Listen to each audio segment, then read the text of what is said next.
Well, when you think of this last week, like I said, there's so many emotions around this. What is these last 2 weeks? What is something that has, I mean, just kind of being raw and honest about this, what is something that's made you angry, something that's made you fearful, and something that's given you hope? I'm going to yield the floor to the younger person here to go first this time, and then I'll come back. You know, when I think about what makes me angry, it's as though I'm angry about the storyline. The storyline keeps playing out. That we've seen this film before.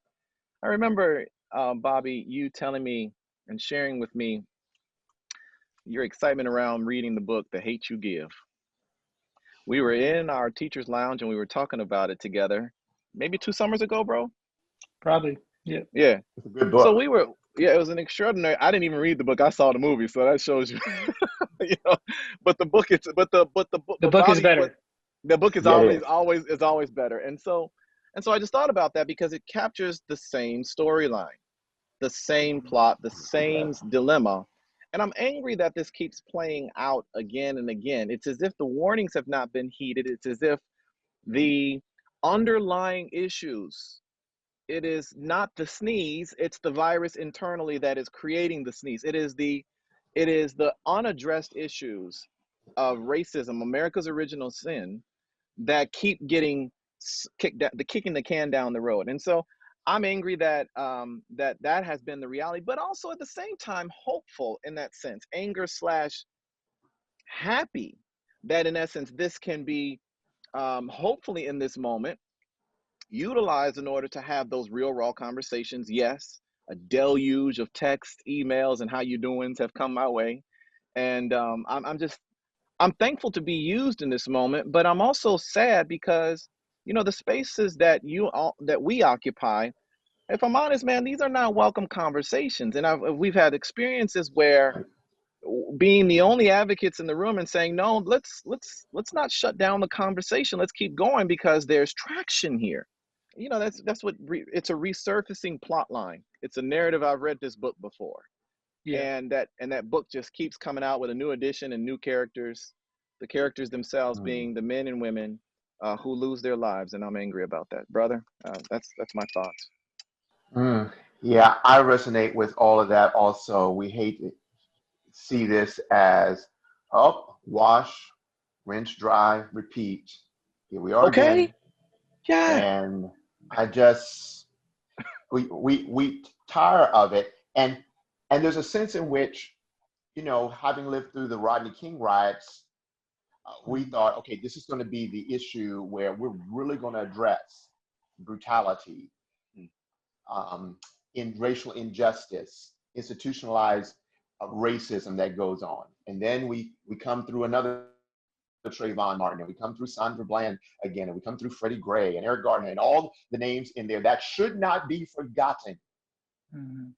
And then here we are again, and part of the anger comes from what will it take for us to have a sustained effort to finally erase that long shadow left by the beginnings of our country and our failure to deal with things back during slavery and during Jim Crow and during the civil rights period.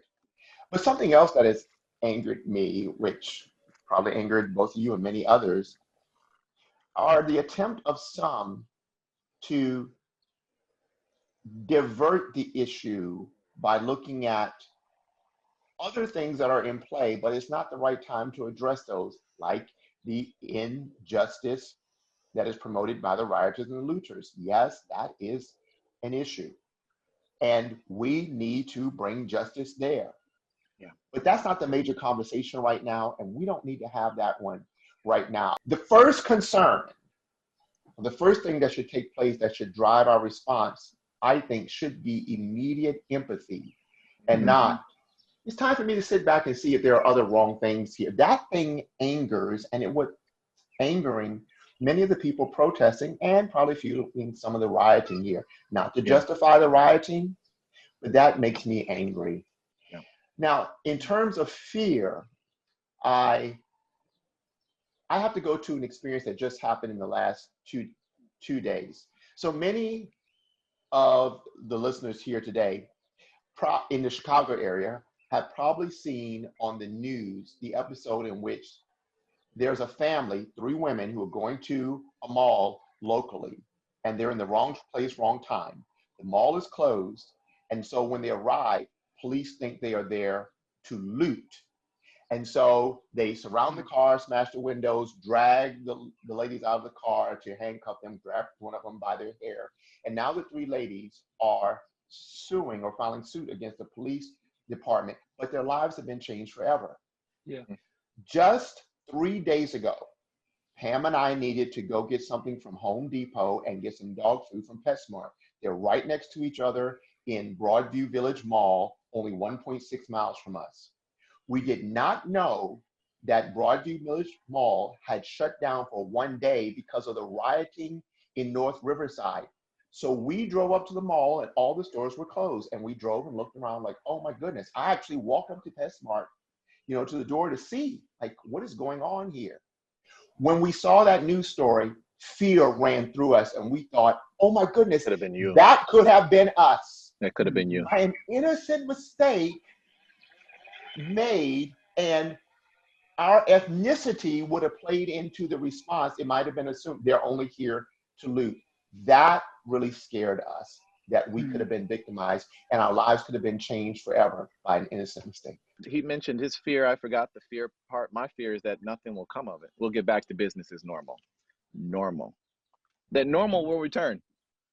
Yeah. And that the rinse, wash, repeat, dry it out and let it hang out to dry kind of cycle will continue on. That's my biggest fear, that I've been saying a thought of like, don't let a good catastrophe go to waste. I pray that this is not wasted. So that we can see some real systemic changes across a very broad base, a very broad spectrum of society. That's what I'm fearful of, that it will not come about, or that there won't be accountability given, so that the justice system, that the unequal justice system will begin to work for all the citizenry of the United States, and not just one system here and another system here. And that, as if you've most likely heard, that an arrest is not the ceiling. Oh, you should be happy, but it's just the bottom. That's just the basic. Yeah. Yeah.